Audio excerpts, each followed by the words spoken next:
গত কয়েকদিন ধরেই দেশের রাজনীতিতে জুলাই আগস্টের গণহত্যার বিচার নিয়ে নানা ধরনের আলোচনা আসছে। বিচারের অগ্রগতি নিয়ে কেউ সন্তোষ প্রকাশ করছেন, আবার কেউ অসন্তোষ প্রকাশ করছেন।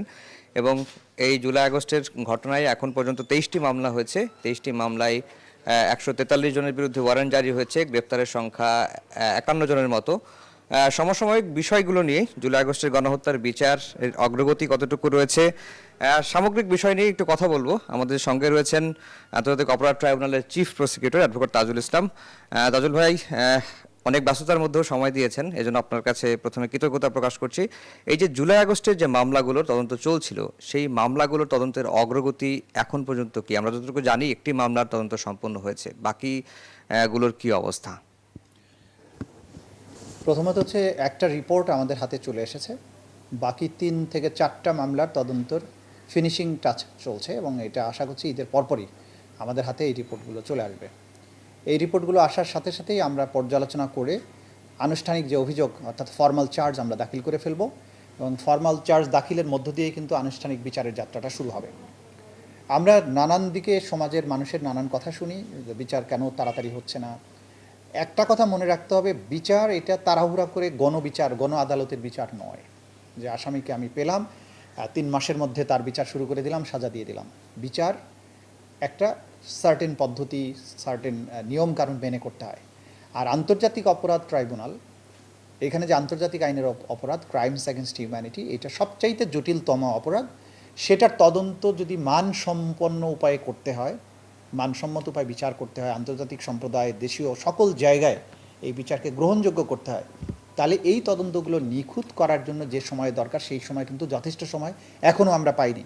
5-6 মাস সময় ক্রাইমস অ্যাগেনস্ট হিউম্যানিটির তদন্ত করার জন্য কখনোই যথেষ্ট নয়। তারপরেও এই হারকিউলিয়ান যে টাস্ক আমরা বলবো যে অসম্ভব কাজ, সেটাকেও আমরা সম্ভব করার চেষ্টা করছি। আমাদের তদন্ত সংস্থা দিনরাত পরিশ্রম করছেন, আমাদের প্রসিকিউটররা দিনরাত পরিশ্রম করছেন।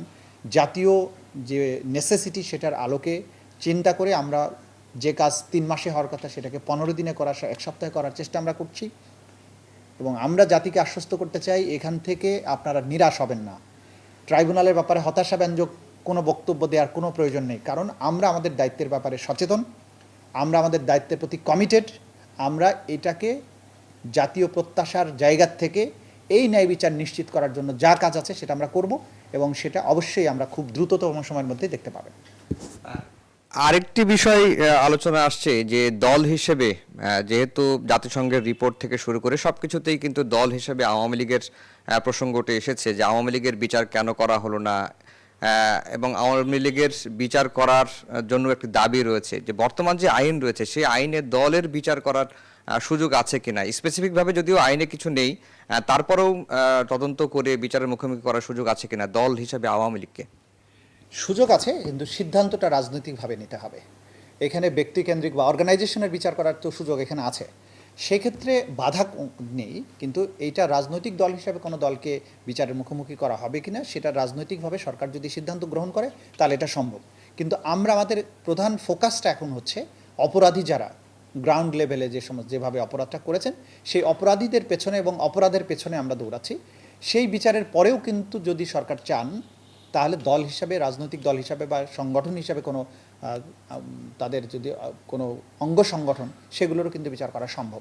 কিন্তু সেই বিষয়টাকে আমরা এখন প্রাধান্য দেইনি, এটা রাজনৈতিক সিদ্ধান্তের ব্যাপার বলে আমরা অপরাধের তদন্তের দিকে আগাচ্ছি এবং সেইভাবেই আমরা বিচার প্রক্রিয়াটাকে এগিয়ে নিয়ে যাচ্ছি।